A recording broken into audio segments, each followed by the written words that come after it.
So Richard, I think this is actually this prompted me into this idea of the launch and stuff. We don't have much time. There's a lot to do if we want to match up. But Kaka, Yeah, yeah. so I'm thinking if I arrive on the 2nd at the evening, I got the visa. Thank you very much. And I just want to make sure that it is okay for me to stay. I'm not going to be disturbing you too much. We're not going to be in each other's way or whatever.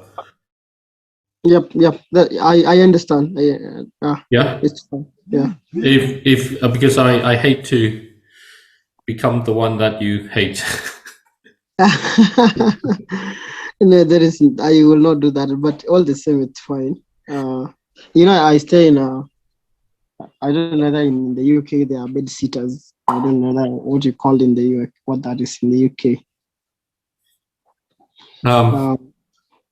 Bed sitter is actually a house that you share kitchen with the bed with seat with your computer study room and all that in one room.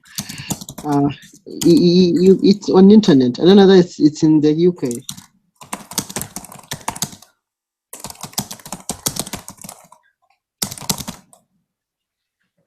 Yeah. So yeah, it's fine. So whatever you chose, I think I know the place. So it is still fine with that with you. We can still find ways of meeting in the evenings and all that. right, okay. Okay, I didn't quite catch that. I got a bit lost. Inga, thank you for being there. Timothy. And so what I want to say is I'm going to arrive on the evening of the 2nd. So there's 3rd, 4th, and 5th. And what ideally, if it's okay with you, I would like is actually spend some time in Nigeria with people, not Nigeria, Kenya, what I'm talking, Nairobi is what I'm talking about. Yeah. And I thought the thing I sent yesterday in terms of that spreadsheet, Richard and I have been trying to putting our idea kind of in a more holistic way together in the things that we've been talking with, and it's been prompted as much by a friend called James Atkins, who's really kind of helpful in pushing us in the right directions. And there's a whole story to what we think of as why we need to take action and why we need to think in terms of what happens if the money is not available. It's better to think that way than to think I can go for funding, I can go for these things to try and do it, because we're in a very different world. So I'd like to take those days, if possible, to speak with other students and also connect up with the people that you might reach out to in terms of the businesses and organizations around in conversations.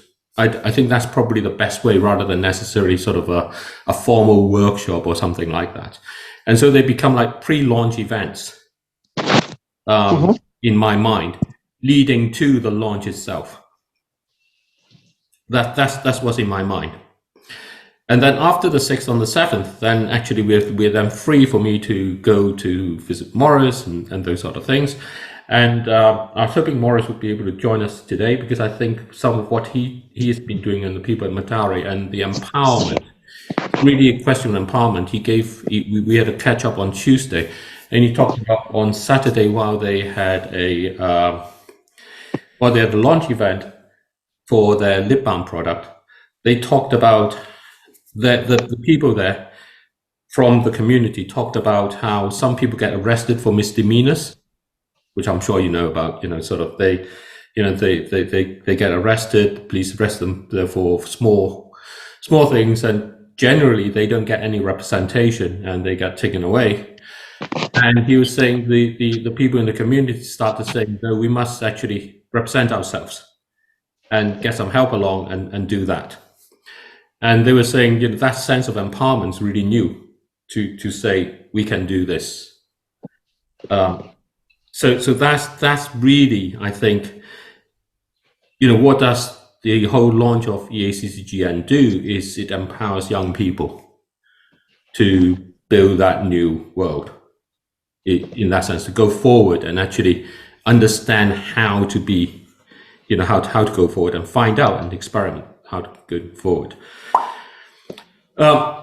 So, sorry, one thing.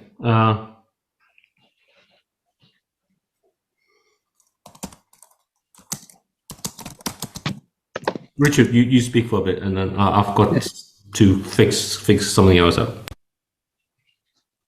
Yes, we spoke to Morris, and the way he expressed it with what David described is this is a new occurrence that has happened, and that sense of empowerment has actually come from the fact that they now see a way how they can build livelihoods, and that has strengthened the community where he lives tremendously.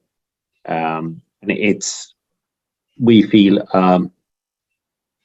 a crucial step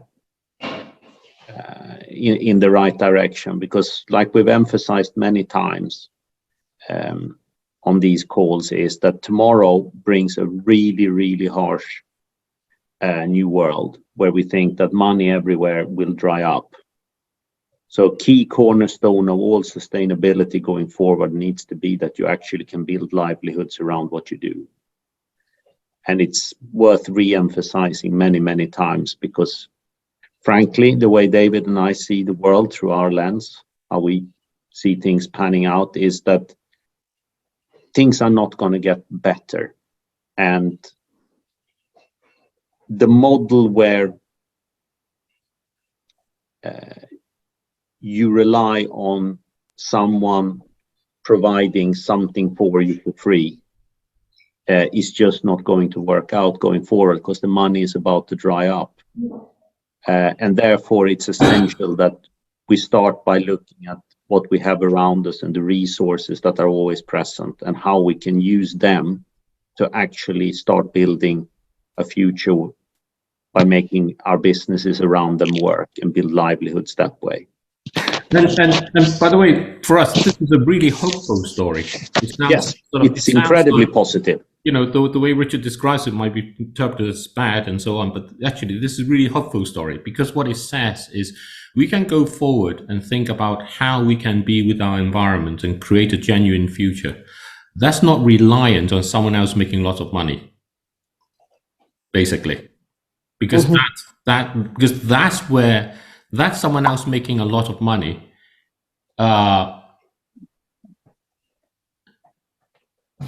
So just one moment.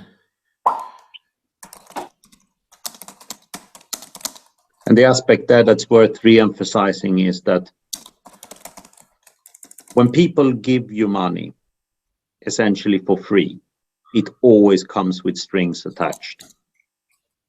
And those strings attached might not necessarily want to be in the direction that you want to pull.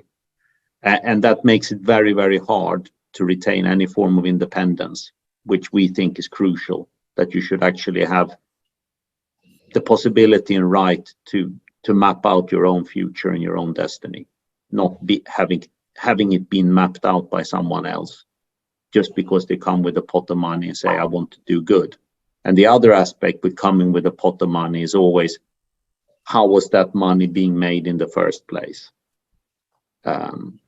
What did you do normally to get to have that kind of wealth? Yeah, sure. And anyway, I think let's focus this conversation here. Inga Mehta, thank you for joining us along here.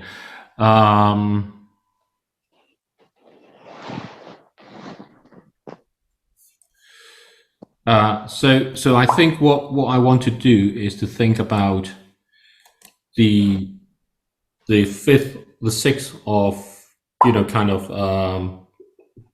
May as that the launch of EACCGN, and also to think about that as kind of the launch of the things that give us joy, and how they can come together. But most of all, the important thing really is, while I'm while I'm with you in Kenya, what are the right things to do so that we can be as impactful and I can be as helpful as you'd like for what you want. So that's sort of my main thing there. If you allow me, David, and also Richard, and hi to all of you, I'd like to share with you my constructive conversation with Vandana Hart last evening. Yep. And she's giving her best greetings, and also her commitment to work on the creativity of dance. And she's been living in Kenya for 2 years and working for the United Nations. And she knows all the best dancers in Kenya, and she's been making film out of Kenya. And she's working on her educational dance app, We Speak Dance. And this is quite interesting because it goes along the line of the things that give joy.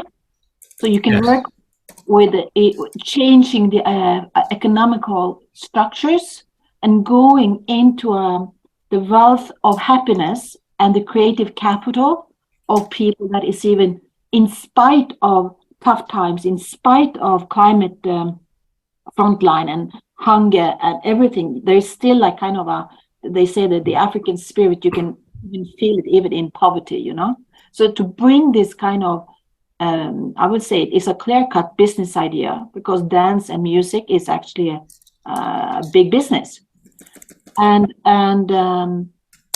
so maybe that is an input, David, for your visit to Kenya. I don't think Vandana is able to come to Kenya this time, but she's working with Congo, she's working with Nigeria, etc., etc. So and Timothy's there, so that's really positive. And I just want to bring Timothy in. I think Timothy, we met over together with Patrick. We were having that conversation, right? If I remember right. And so the part is, you know, how do we connect this up to be able to spread as much as we can the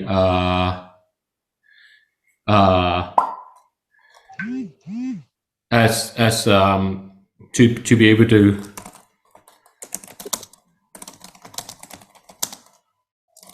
and basically what we want to do is to reach out, to try and be able to reach out for this launch as broadly as we can.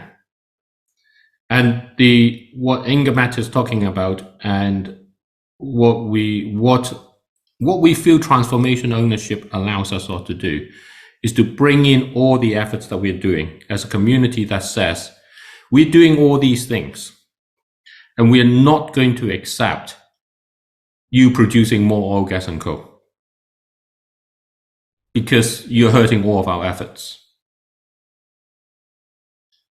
So we're going to come together and do this. And Richard had a talk, and this is relevant because Richard had a talk with a guy 2 weeks ago now in Sweden. He actually gave a podcast, a talk, and an interview. So he'd been really busy in that way.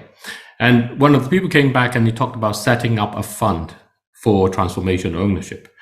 And what we realize is we don't want to set up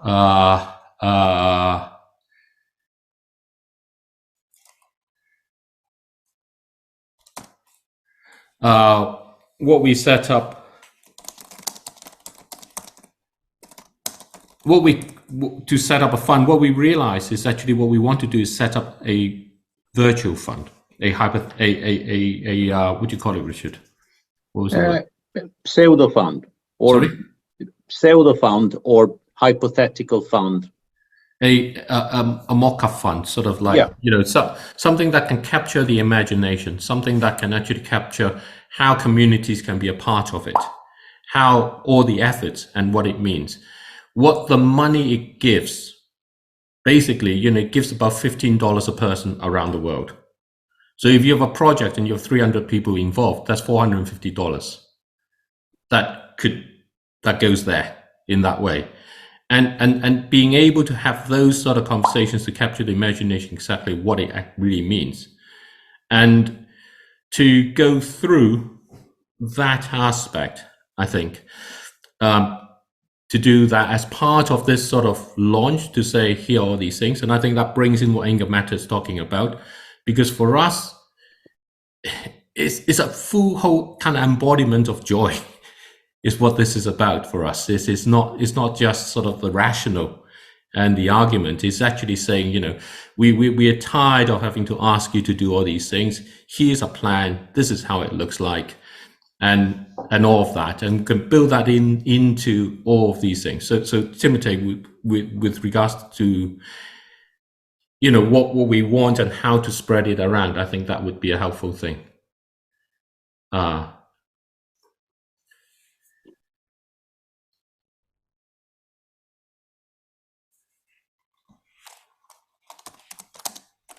Okay, thank you so much, David, and hi to everyone.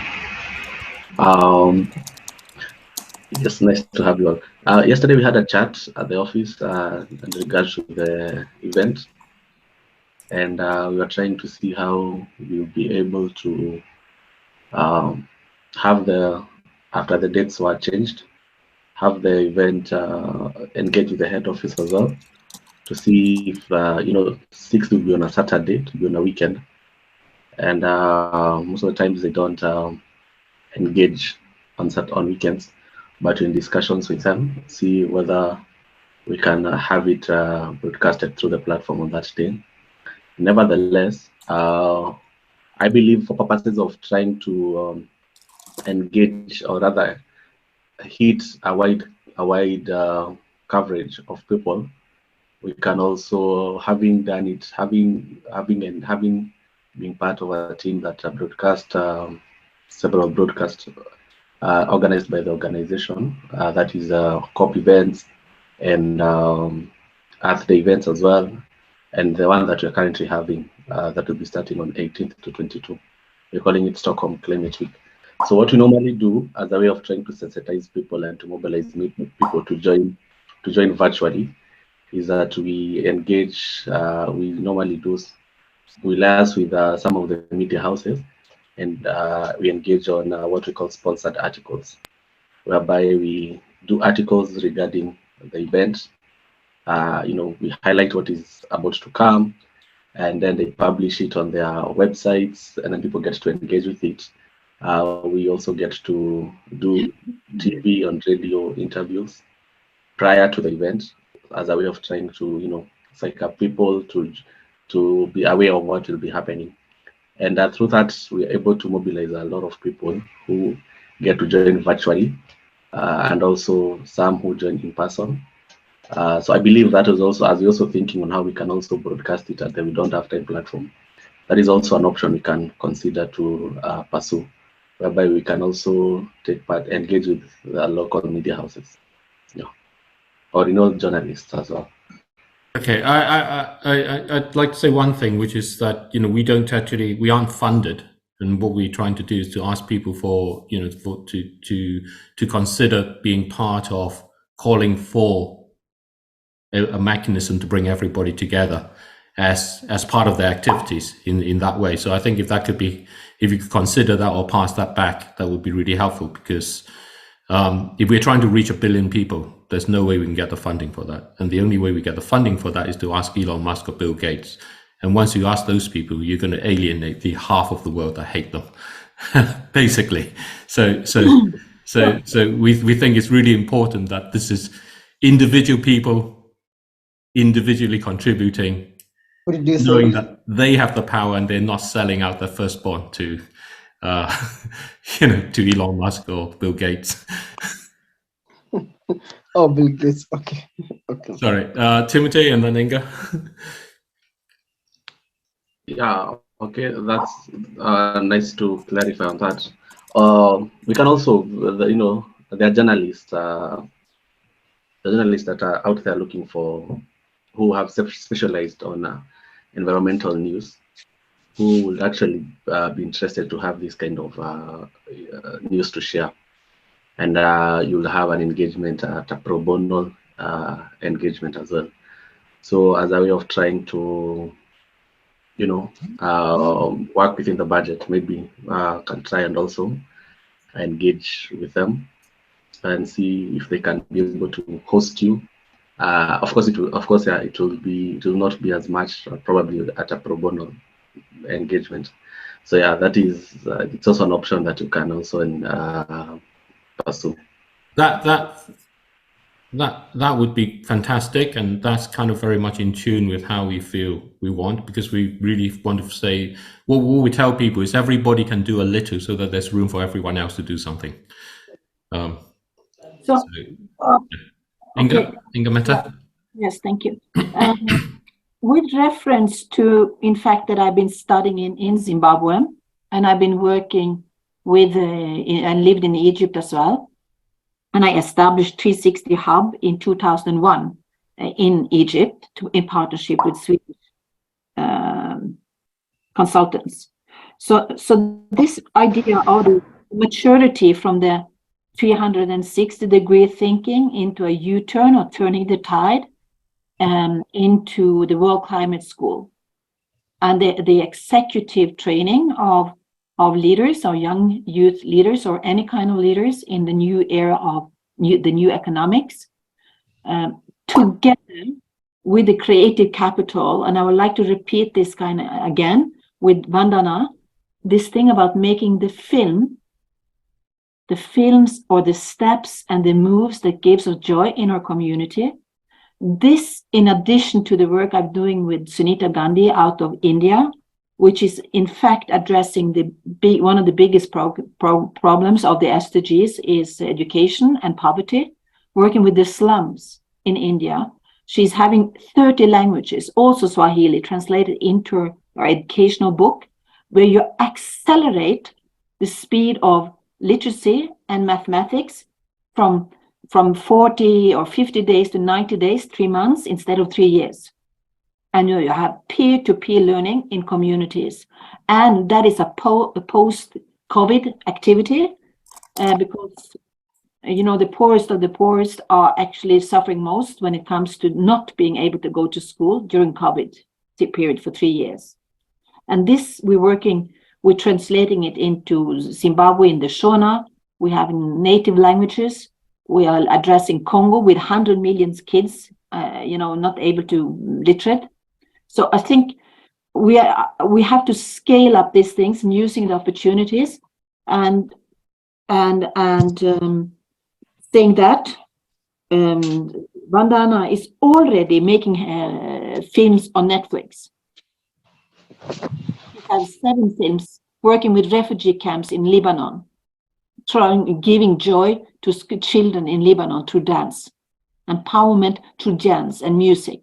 So this thing about matchmaking, like a musicians, or let's say like an idea like this, once a week, a musician from Kenya is connecting to a music producer in California, and then there is a launch of that musical dance rhythm, and that is an economics that's connecting local scale money with big money in the multimedia industry.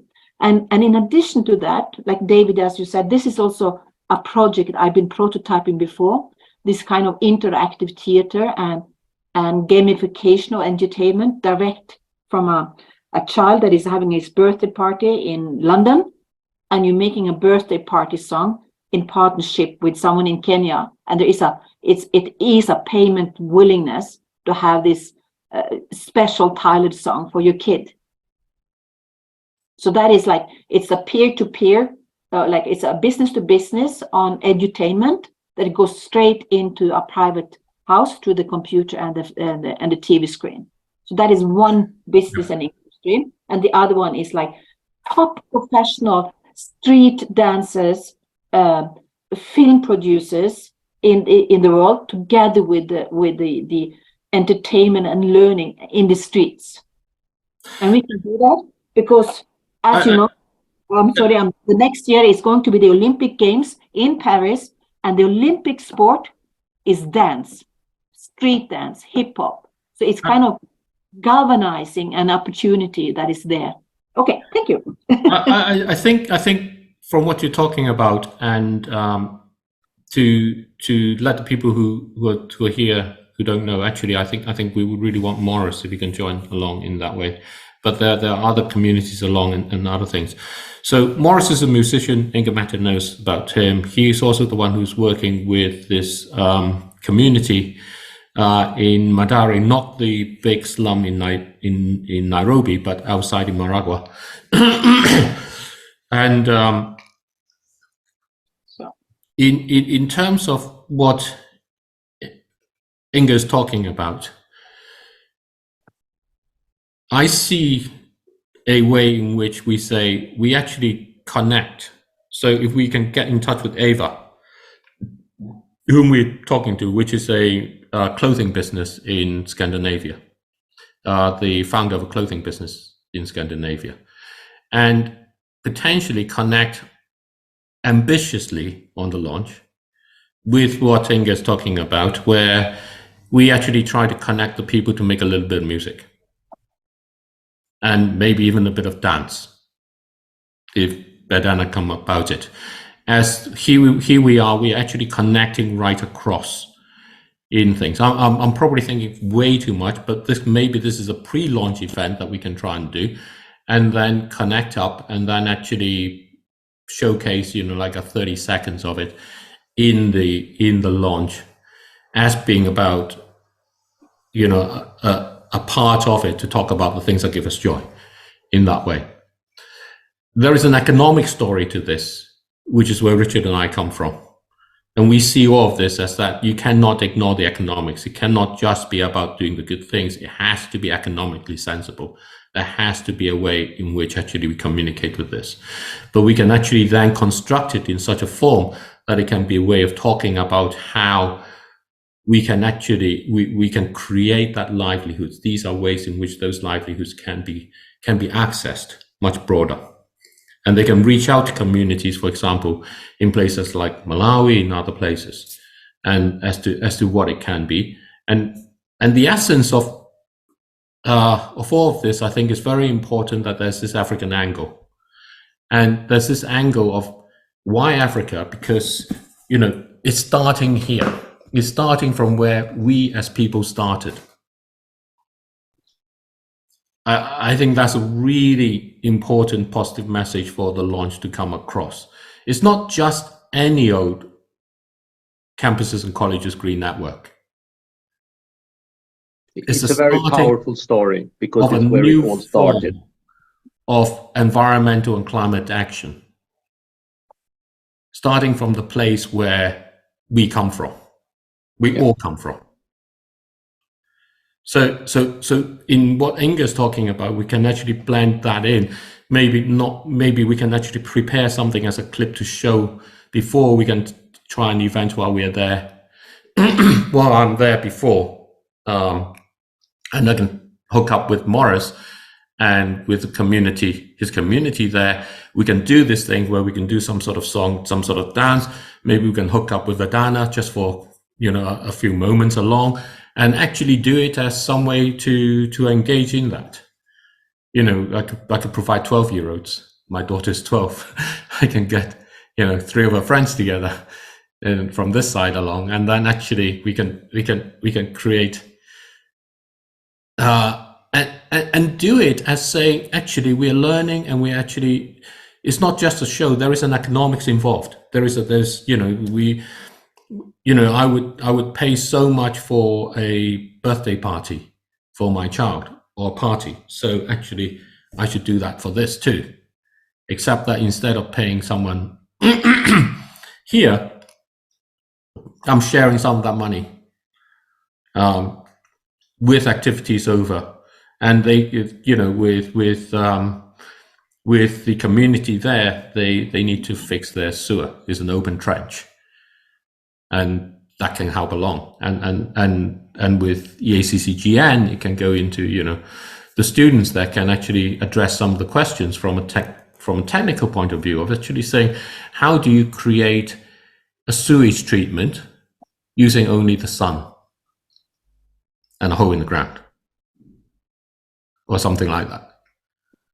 So those becomes kind of like real technical questions that colleges, the learning brings in. Kaka, what do you think of something like that?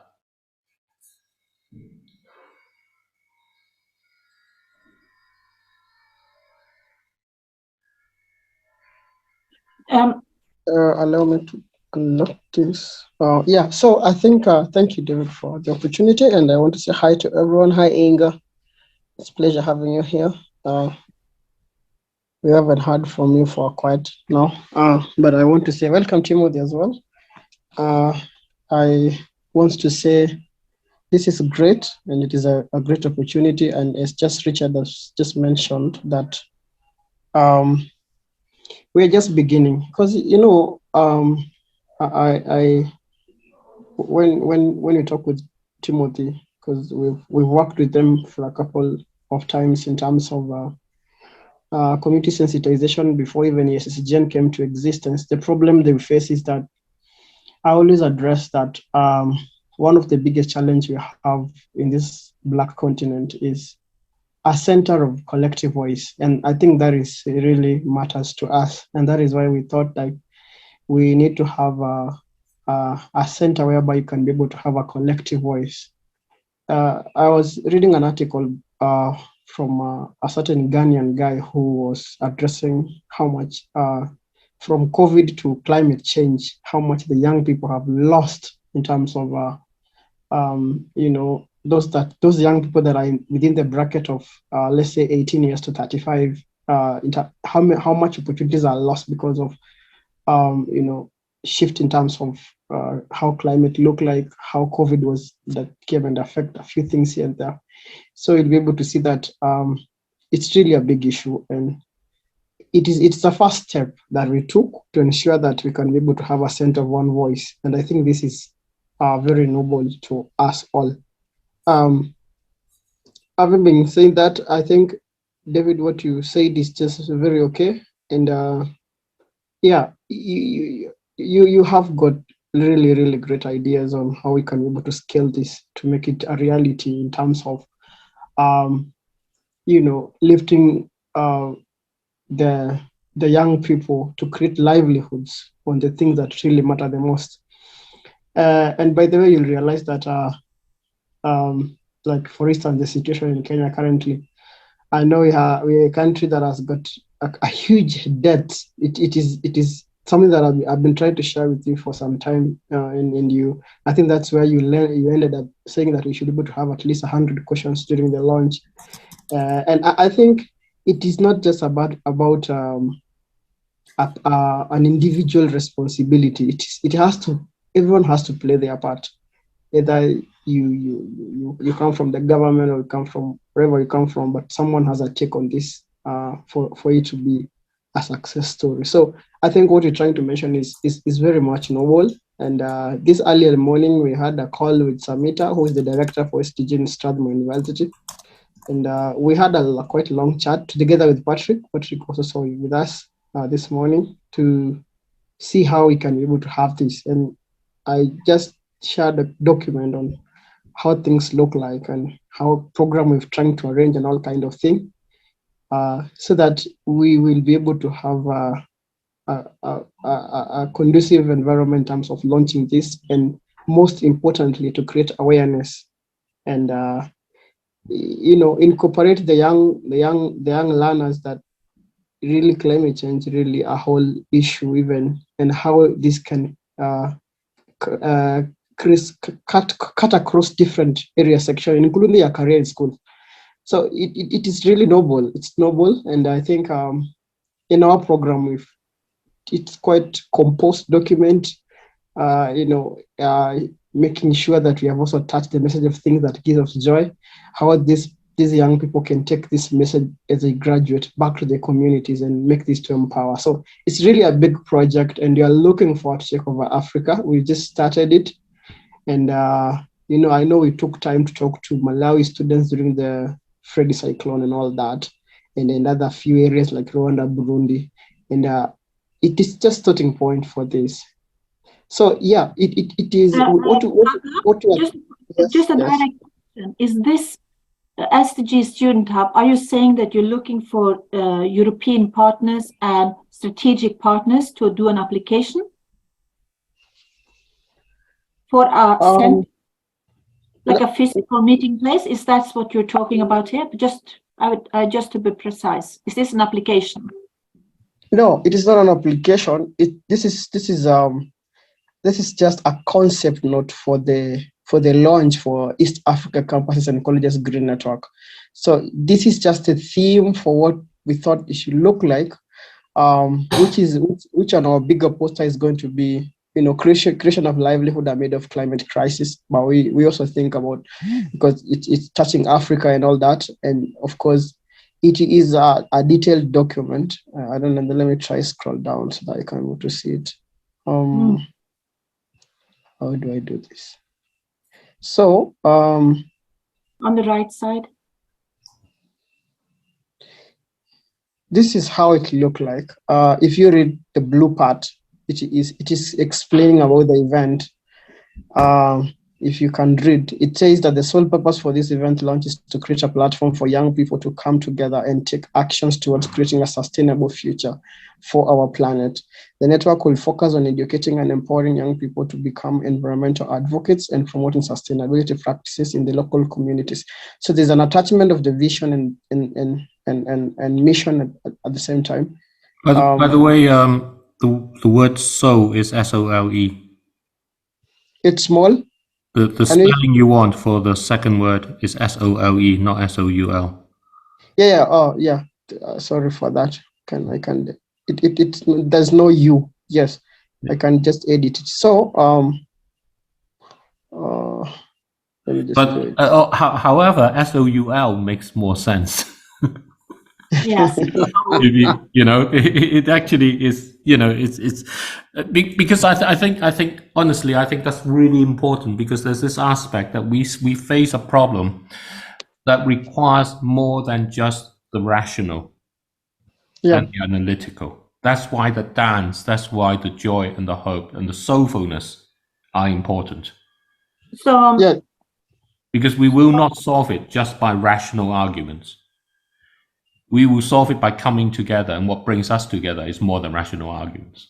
So I shared with you a link in the chat about the fashion industry and investment from Norway into Kenya and into circular economy.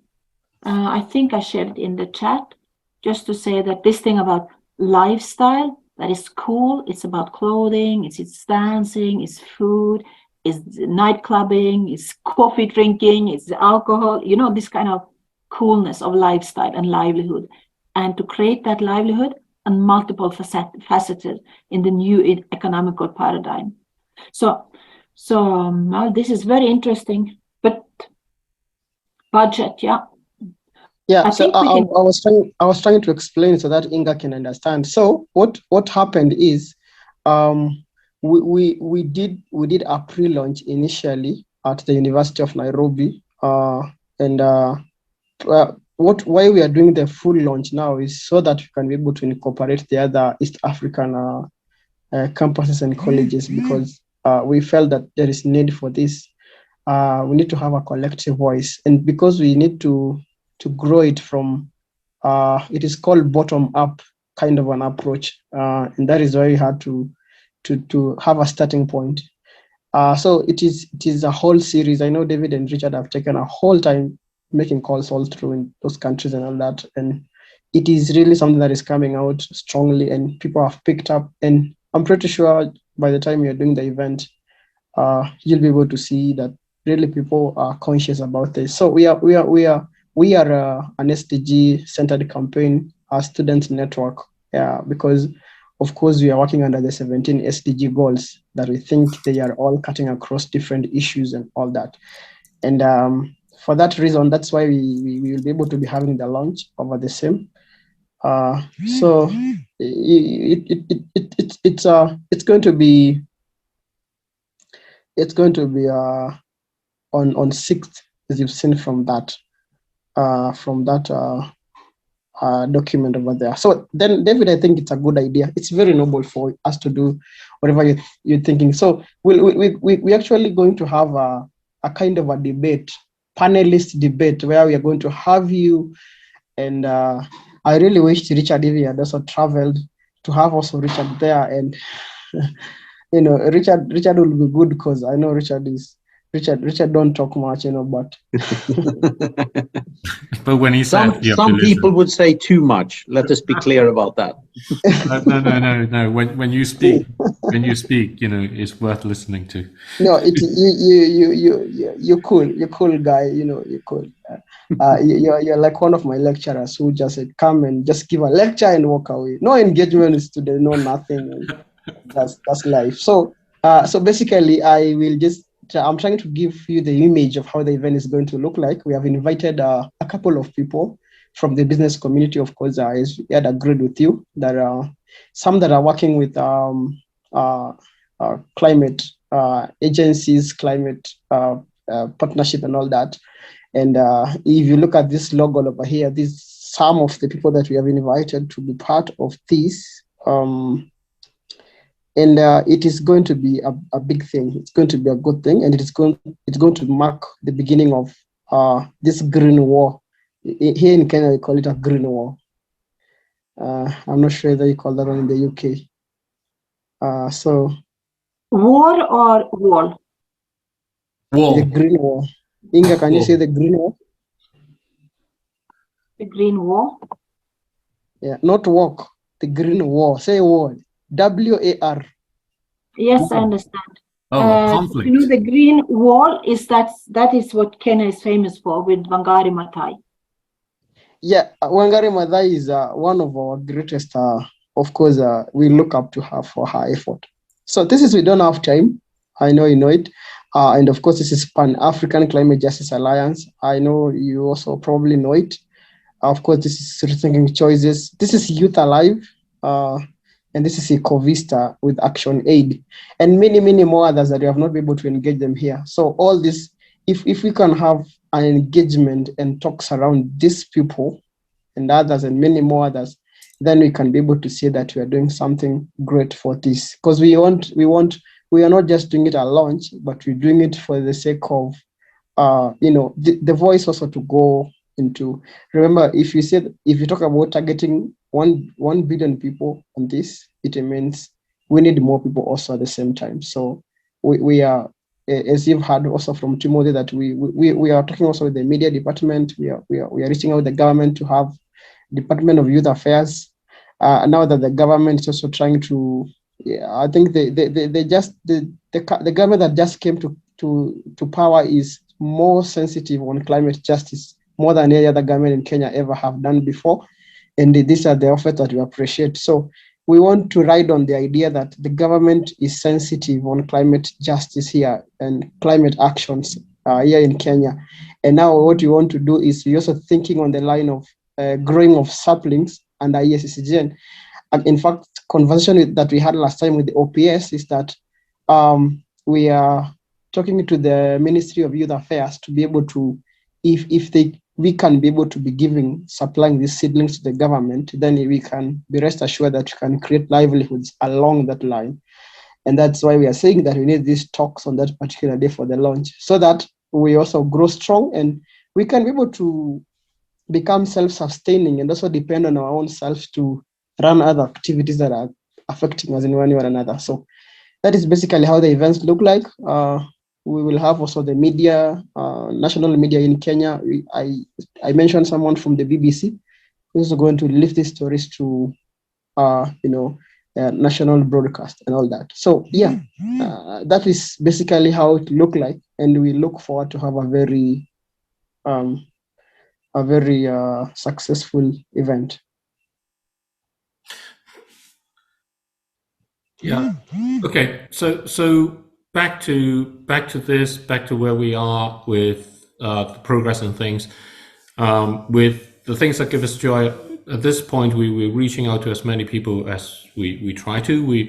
Our intention is to try and get ourselves into events. I'm not saying that we're actually succeeding very much, but I don't think. But the launch of ESCGN is a fantastic opportunity to speak to that. in that way, and it can be a great example in that way.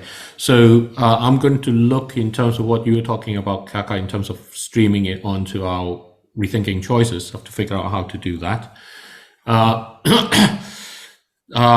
Getting access to journalists who may be happy to place it and talk about it and so on. Timothy, as you were describing, would be fantastic.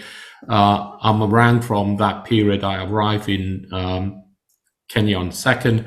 But really what we want to do from our perspective is for other parts of the world to give hope to people in other parts of the world to see this and what this is. And for me, it's a celebration. For me, I think that there's been too much pessimism around how our world is. Our world is how it is, but it's always full of life for us. So I think that is important, this from my perspective, that this is seen as a celebration of coming together. There can be nothing more joyful than that in that way. And that is not seen as a protest against, the ills of the world and all those things. So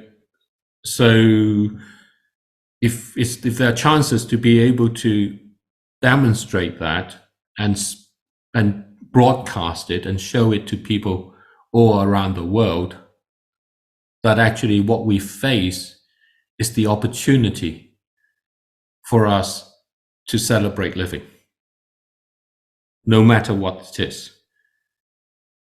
And that's what brings our rational and our analytical abilities to be able to be used to help us, as opposed to think of the analytical and the rational abilities simply as ways to try and avert this problem, to try and fix that problem, to find that we've got more problems and more problems in that part. From my side, that's the tone I want to create. Richard and I are going to start messaging ourselves out about this going forward. Everything is, from our side, is we don't have time to prepare everything. But then when I look around at the world around me and look at the grass that grows and everything else, it grows unprepared. And it comes together. So I'm going to try and use that message along too, that this is not about being very glitzy and perfect. Hello? But it is about being genuine. It's what Morris says is halisi, if I understood that word right. Okay, Richard, anything else that we need to go through at this point? I wanted to know, maybe before Richard takes over, is that do you think I need to copy the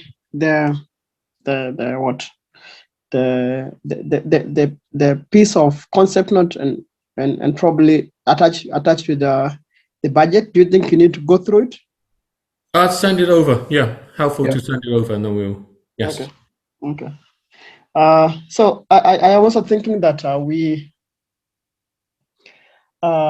what do I say? I'm thinking okay, it is all described in the concept note. You'll get time to check on it. I was thinking about certification, whether you can be able to give the students that are going to come on that day some certificates. It will also mean I want to talk to Inga Mehta about that. I think she's just hopped off our call. Okay. Because I think actually there's a huge potential that's a huge synergy with regards to what we've been talking about with Inga Mehta about the World Climate School. And actually you mentioned something with I think Inga Mehta, you said we are looking forward if they can offer some sort of training or all that, it will appreciate at the level of SCGN. Because we are yet after the launch, we will be able to map out some of the activities that we want to roll out and do, because then it means already we have done everything that is required on our side. We did the registration, so we have the permit for East Africa, and I think the next meeting is going to happen in Burundi. That's around June, and I think this is a good chance for us to make this message go through all over Africa, and then from there now we can be able to think about how to address some of these issues, especially on. You will be able to see that on the launch as well. You'll be able to have. I remember sometimes back you've been asking me about whether we can be able to get maybe an engineer student who can maybe work in logistics of around maybe what do you say, the planning and all that. You remember that, David? Yes, I do, and I think there are sort of like things I still want. I want to talk a little bit more. I'm sharing my screen, Yes. and I actually realize I've got this wrong, a little wrong, but I want a really positive image against this. But this is what Inga and I, we've been talking about, and I think this fits within here. Is the certification, what we're talking about is to know how, and probably change this a little bit. This is very focused on, well, actually, I don't think it's wrong, but it's this idea that if you want to impress your peers, go to a business school, pay lots of money. If you want to survive climate change, go to the World Climate School, get certified to know how you're going to survive and you're going to thrive. And that's the sort of idea. If you don't survive, you can't thrive. Understand the economics, understand about how you come together, understand about what emergent economics means, and how to protect your community, your business, yourself. Yep. And so that's the idea in terms of what does certification mean. Okay. Does that make sense? Yep. It does. Yeah, I'm getting it. Rather than just a physical certificate, you saw, like, yeah, you look beyond that, right? Yeah. It's not, you actually going to learn something. You're going to, and it's not just someone teaching you, it's you thinking through in your own situation, understanding it because you know best. And that's where, again, this is about that empowerment, that ability to be able to say, actually, you do know best. And that there are certain things that comes. It goes back to what Richard and I were talking before, when people first went and did MBAs before they became really expensive ways to get a job. The idea was you've spent your time with real actual practical experience and you somehow have all these questions. And the course will allow you to answer them based on your knowledge and other people's and share. And actually then progress forward. And that's where we all have. And I know from your own experience, and I'm sure for everyone else, through their own families and their own communities, they have all that experience. They know what it means. It's just about putting it together. How do I merge what I'm learning from my college together with what I'm seeing in my community into how that future can be? Yeah, sure. This early morning I was actually, I think I had shared my bull on the chat. I lost my bull last season. Yeah. It was right, very exactly. sad. Exactly. Yeah. And they are important. They are the things that matter, right? And they are very context dependent. The field that faces tilted slightly more that angle is very different from the one next to it. So is this Malawi? The photo on the left? That's California. What's that? Floods or what? Floods, California. That is a picture of California. Hey, that's crazy. Not only is it a picture of California, that's the picture where the film stars live. What? That is floods washing everything, right? Yep. That's what happened, and that's the whole point. It doesn't care who you are. It doesn't matter whether you're from a rich country or poor. Yep. It doesn't even matter if you're very rich in a rich country. And the thing is, those are mansions up there that they have, and this one is washed away, destroyed. And the thing is, where you are and how you face these things will help people there to know they can have hope. All right. Yeah, sure. And that's why, again, this is so relevant, and that's why this has so much scope. And as you say, that looks like somewhere like should be Malawi, but no, it's California. It's the richest part of California. It's not just California. I wondering because I don't know, it looked like more farm or Yeah, it's just once you flood, they all look the same. Oh, really? I thought, all right, that's it. I get it. And It's a huge equalizer. that's a chopper rescuing people? Or? Yeah. It is sad, but I believe we have solutions to this. Once we are the generation to reckon with. We Yes. we will come with more energy and all this to have. So alongside what I'm doing is you'll get time to talk to all manner of professions here in Kenya, and I'm sure we'll get along somewhere in terms of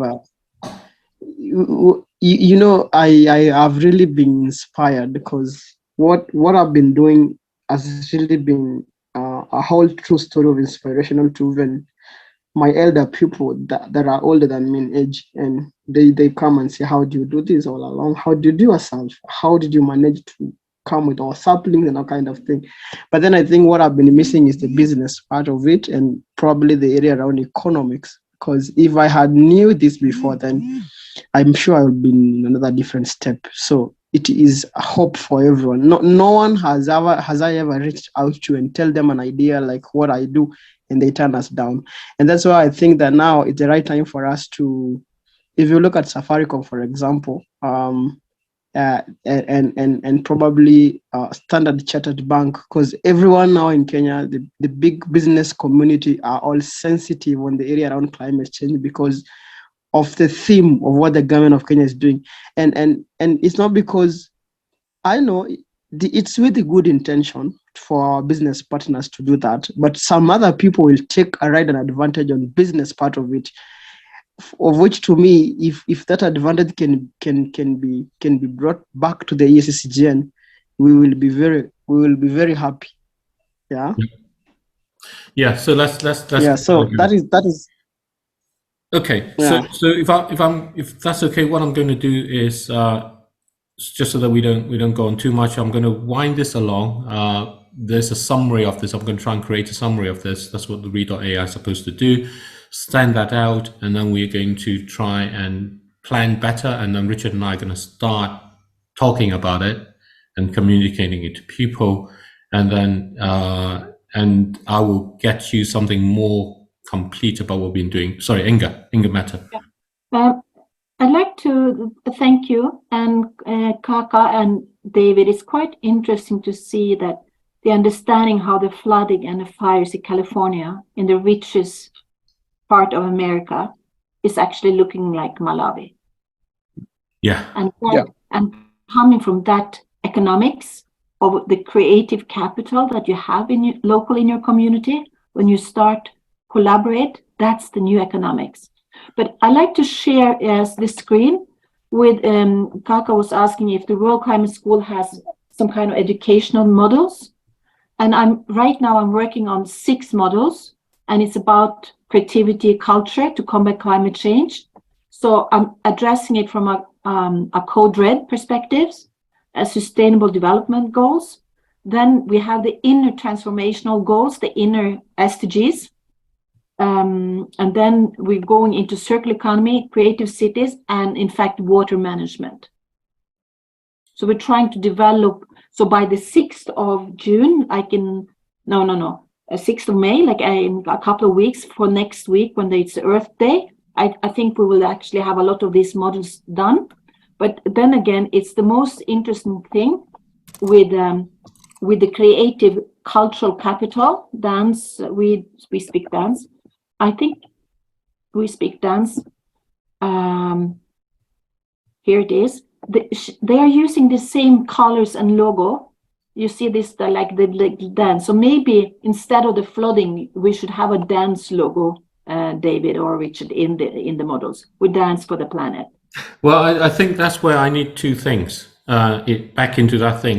You want the flooding and you want the other part. What I just realized as I was speaking at that is I want a dance font. Dance Font. font. I want a font where my alphabet letters are dance figures. No, but we do the partnership. We speak dance. They're on Netflix, you know. Yeah. So you have the circle, the community circle, and it's the same colors. Yes. So I want to ask Dana in that sense is because we want, you know, what ideally you want to be able to do is the words themselves are dance, right? Is the embodiment of it. The reason for dance is because it's the embodiment of our emotions, of our being, of all the aspects of it together. Yeah. So sorry. Yeah. So and my friend who is running this dance, her heart is in Kenya. She's lived 2 years in Kenya. She lives in Kenya? Yeah. No, she's now in Mexico, but her creativity, she worked for the United Nations in Kenya with women and communities. Then she said, let me go back to my love for dancing, and that's the way we can empower young people in the next generation. So basically the dance is to do sensitization. Is that the thing? Yeah. Yeah. Okay. Yeah. Yeah. So she makes films, she makes film, she makes education, and we connect this to literacy for children, to dance and learn mathematics, you know. Okay. Let me see your profile for Instagram. I'm gonna follow you. Just to see what your name you're using. I'm saying I don't think she will be able to come now in May, but you know, maybe she can come like a follow-up. And she's been working for UNICEF. She's working with refugee camps, and she's a business trained person from New York, born and raised in New York. So she's working with the best dancers in film and dancing. And Inga, do you think we can be able to have maybe a logo as well on the poster? I definitely think so. And she likes, that's what I said when I started this conversation, that she likes to talk again with David and Richard, because the thinking that they bring to the table of the new economics, the economics of happiness and joy, that's kind of a new way to create wealth. And she says clearly that she doesn't understand David and Richard like 100%, but she understands they're touching something very important. So yes. And I'll mention also, probably before we end the chat, that to us all, the soap that you're going to be using on the launch day, from washing hands all the way to whatever, it's going to be one of the inventions of one of us, a student in Daystar, who she works in terms of, she just started a startup on that area line of soaps and all that, and we assisted her in I talked to some of the lecturers where I come from, and she uses aloe vera to do antibacterial soap to wash hands. Yes. It was a project that was aimed to fight COVID, but then it came late when COVID was almost getting over out of Kenya. But unfortunately, it came out to be successful after when you're doing the launch. Any kind of blister, you can use aloe vera. I even have it in my kitchen at home. But there's something I'd like to ask Rikard before we're closing the session. And he was you mentioned something about the idea of making a fund that was giving back small money. Not small money, but what was the idea, Rikard? I didn't get it. So the essence of transformation ownership is that this becomes an owner of all the oil, gas and coal businesses. The way you do this is you have a collective investments fund in that form, in the way that the financial structure to do it. What this fund does is it takes all as the owner receives all the dividends from these companies, and then what it also does is to pay some more out to everyone. So that's the part where it gives out. Now, many people have talked about creating a sample fund to get this going, But we're quite clear, if you do that within the financial system as it is, it will fail, because it needs the broad collective consent and support for it to come up as one of these things that just so large it cannot be ignored. So instead of creating a sample fund, what we can do is actually create the big thing, but as an example. Create So- a big thing as an example. As an example, so we Exactly. don't have to create the actual physical legal structure, because if we did, then we can't say anything. Because as soon as you create a fund, you're under huge compliance obligations that prevents you from saying things. But you can create I need to find the right word for this. You can create how it looks and what it is as like a simulation of what it is. Template. A template, Yeah. a simulation, a template, a model or a blueprint of how it is, and actually imagine operating it as what it is. And so Yes. you then have this thing where you say to communities, this year so much would have been paid from this company, will go to you as this. Hmm. And you can then reach out in that way. And you can then actually bring in the activities of communities to say, it's bringing this together with that, it's connecting this up with that, and becomes a platform where the things you were talking about, and we've been talking about Eva and Vedana and things, that it actually becomes a global platform to bring all the other things together through looking after the planet. Yeah. So looking at, but you was mentioning like a small collective payments into a community-based project already, and just in the beginning of the conversation you said like 1,150 or 1,005. I don't remember exactly what I said was that the amount of dividends that this industry, the oil, gas and coal industry, or the sort of the energy industry, pays out works out to be about $15 per person. 15. Yeah, 15. So if you're a community of 30, that's $450. So if you're a community of 30 in Malawi, you figure out what you want to do. It doesn't solve your problems, but it gets you started. So you're saying that we can pretend that this is existing, so we can approximately pay $500 to ignite small community-based project. Is that correct? So what you can do is you can actually go along to communities and say, this is what it actually means. Basically, this is money that's taken from you and going into someone else's pocket. So because that's what's happening. You're using the fuel, everyone else is using it, is making the conditions worse for you.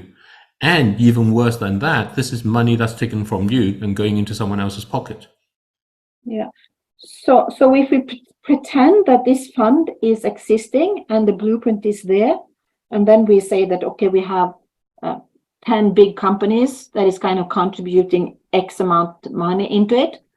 For example, exactly. You can then imagine even more than that. You can imagine people from Kenya is coming to a collective for the conference, and they get paid like 200 multiplied 15, as you're suggesting.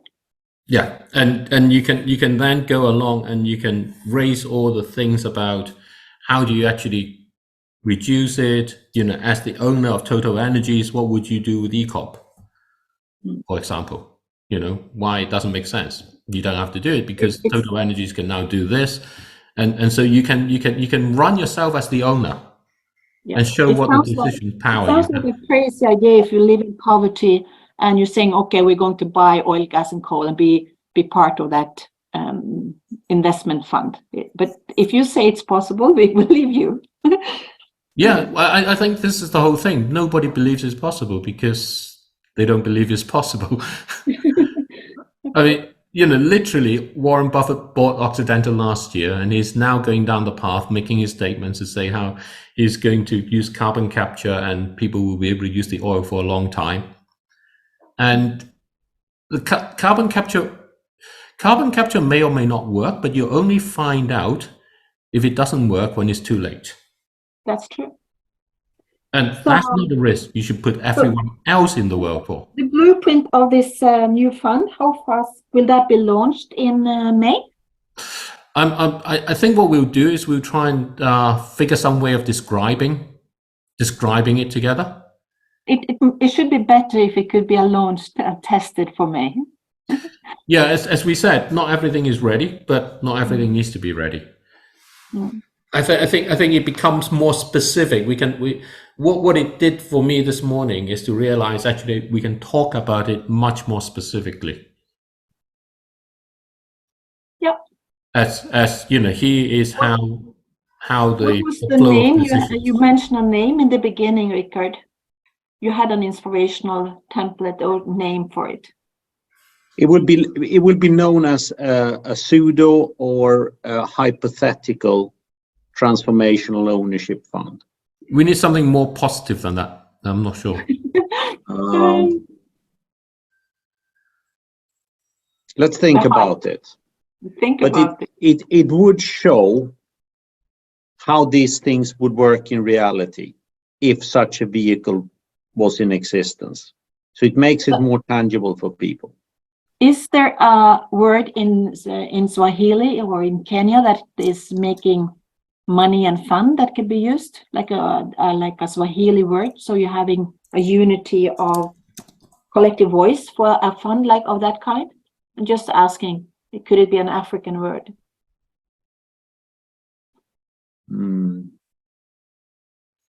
Maybe Kaka? Do you have a Swahili word for? For what? A Swahili word for what? For investments, community funds, money, resources, something like that is kind of resource, regenerative resources into like money, like a We word for can say pesa ya ajira, something of the sort. Ajira, Pesa ya ajira. an Ajira fund, and that's Swahili. Let me put on the chat. Mhm. Okay. Ajira is like that. Ajira. So we're using an African, Pan-African Swahili word. Could be nice, maybe. Or we can say pesa. Yeah. I don't know what you call investment. Maybe Timothy can help. Timothy, what do you call investment in Swahili?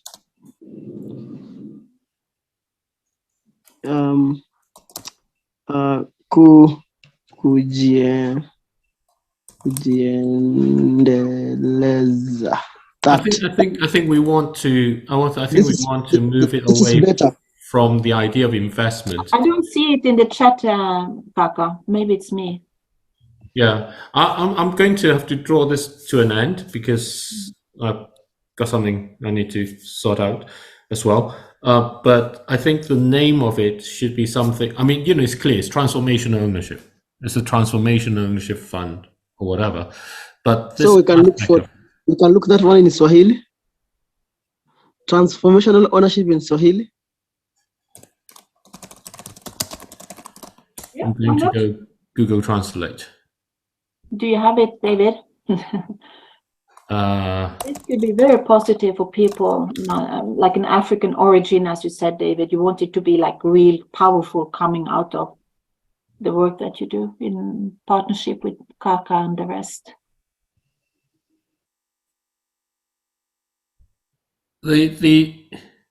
So what I've got, I'm not going to try and say it because my Swahili is not existent, but this comes up. Umiliki wa mabadiliko.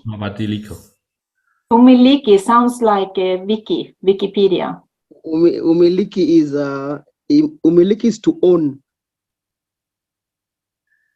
And Mabadiliko means change. So I don't know that they relate. So yeah, own the change basically. Oh, okay. Own the change. Transformation ownership is this changes the whole nature of how you own, of ownership or what you own. Own the change and change the ownership. So it actually comes into own the change and change the ownership. You're good in Swahili. Kumiliki. So this is the part, you know, the fund. extractive nature of our economics, the extreme extractive nature of our economics, is all about how we own things that should not be owned.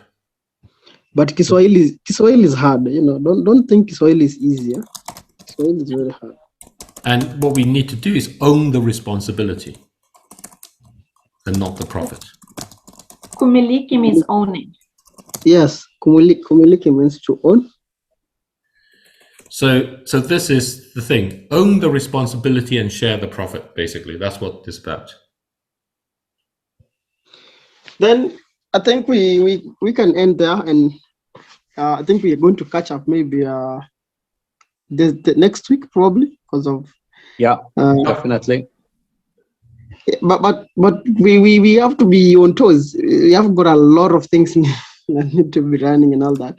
I'm yet to get out now here and go to the venue, to Strathmore, to sort of sounds, PA system and all that. I have to ensure that everything is in order in there, and so that we can be able to have a good. So I'll drop that on the biggest. I think all among the categories that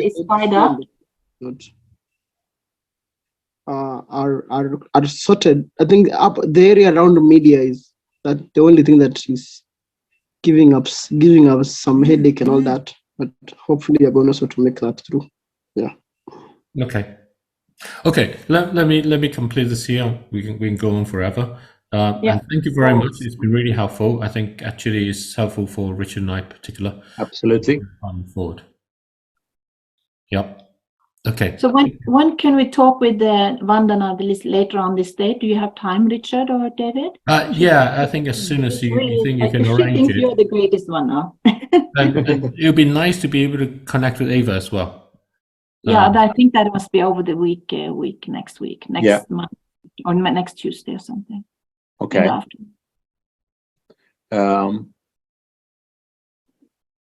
So Inga, you can share your logo or something to put on the poster after you finalize your talks with Rachel and David.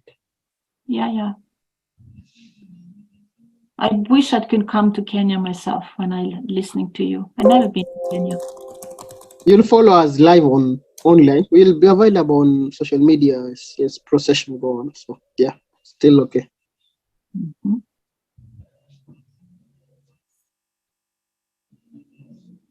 So that's really, really good. But David and Richard and everyone, I'm really thinking about a business partnership with Ketchup. When you say this is the Ketchup meeting, I'm thinking about Heinz Ketchup all the time. And it's sold in every retail store, like ketchup. So it's a part where you can get like grocery shops and retail stores to work together. It's like I want to deal with Heinz Ketchup, you know. A catch-up means also a place to brainstorm and bring new ideas on board. That's basically. Yeah. So go to Ketchup in Kenya, the company selling ketchup, and ask if they'd like to be a sponsor with you, or get Heinz Foundation or something like crazy like that. Should you want me to Google it for you? Heinz, they are big money. Like Heinz, yeah. Ketchup. Heinz Ketchup. What's that? Also owned by Warren Buffett, incidentally. Ketchup is what? Heinz, the company, the biggest owner in Heinz is Warren Buffett. Yeah, he's the one who bought the oil company. So let's go for the catch-up. Then it's really sliding into the oil strategy. Yeah. Okay, I'm going to apologize. I'm going to have to skip. So yeah, we have okay. Let's end this for now, and then we'll catch up again. And Inga, definitely want to catch up with Vandana and Ava, and as soon as you know. Vandana with the dance in Kenya, I think it's important to get her on the hook as soon as. Yep. So actually, let us write you something so that we can pitch to both along in that way. And Yeah. thank you, Timothy, for Thank you your time, so much. and for your help, Okay. and See any you on the next connections Kaka. possible. Thank you, Tim. Thank you, Okay. Kaka. Thank you, Inger Mette. Right. Bye bye. Have a Thank good you. weekend, guys. Thanks. Go weekend.